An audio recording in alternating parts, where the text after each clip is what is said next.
আপনি কি জানেন বিটিএস এর শুরুটা আসলে কেমন ছিল? যখনকার সময় পৃথিবীর কোনো মানুষই কোরিয়া ব্যতীত কোনো মানুষই জানতো না বিটিএস এর কথা, বিটিএস এর ব্র্যান্ডের কথা। প্রথমেই তাদের এত ফেমাসিটি ছিল না। তারা তাদের দেশে কোরিয়া ওখানে ছোট্ট ছোট্ট করে কনসার্ট করা হতো, যেটাকে সবাই কনসার্ট নামেই চিনে। তারপর আস্তে আস্তে ওদের ফেমাসিটিটা বাড়তে থাকে। তারপর ওরা ইউটিউবে চলে আসে। ইউটিউবে যখন ওরা ভিডিও দেয় তখন দেখা যায় যে ওরা ছোট্ট একটা রুমের ভিতরে বসে একজন একজন করে গান গেয়েছে। তখন অতটা ওরা ভালো পজিশনে যায় না যে তাদের কাছে বিশাল রুম থাকবে, বড় বড় জায়গা থাকবে।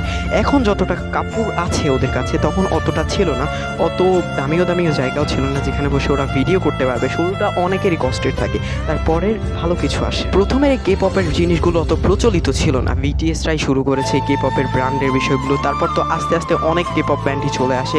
এখন 300-এরও বেশি প্রচলিত আছে এই কে পপ ব্যান্ডগুলো কোরিয়াতে, যাদেরকে আমরা ইউটিউবেও দেখতে পাই। প্রথমে এরা ইউটিউবে ছিল না, আস্তে আস্তে ইউটিউবে চলে আসে। তারপর পুরো বিশ্বর মাঝে ফেমাসিটি তৈরি হয় তাদের। কোরিয়ার মানুষ চিনতো তাদেরকে, তারপর তো বিশ্বের মাঝে পরিচালিত হয়। প্রথম দিকে ওরা দেখতে পাই আমরা একটা ছোট্ট রুমের মধ্যে বসে ভিডিও করতো, একজন একজন করে আসতো, একজন একজন করে গান গাইতো। তারপর যখন কনসার্টে যাবো ওটার প্র্যাকটিস করতো ছোট্ট একটা রুমের মধ্যে বসে। সেটা ব্যতীত ওদের কাছে কোনো রুমই ছিল না যে ওরা ভালো করে একটু ভিডিও শ্যুট করবে। বাংলাদেশে একটা কথা প্রচলিত আছে না, কষ্ট করলে কেষ্ট মেলে। হ্যাঁ, ওদের লাইফেও এটাই হয়েছে। ওরা প্রচুর পরিমাণ হার্ডওয়ার্ক, প্রচুর পরিমাণ কষ্ট করেছে, যেটা আপনি চিন্তা করতে পারবেন না। এখনকার যুগের ছেলেমেয়েরা কী বা কষ্ট করে আর কী বা করে, ওদের সাথে ওদের লাইফটার সাথে ওরা কখনোই তাল মিলিয়ে চলতে পারবে না।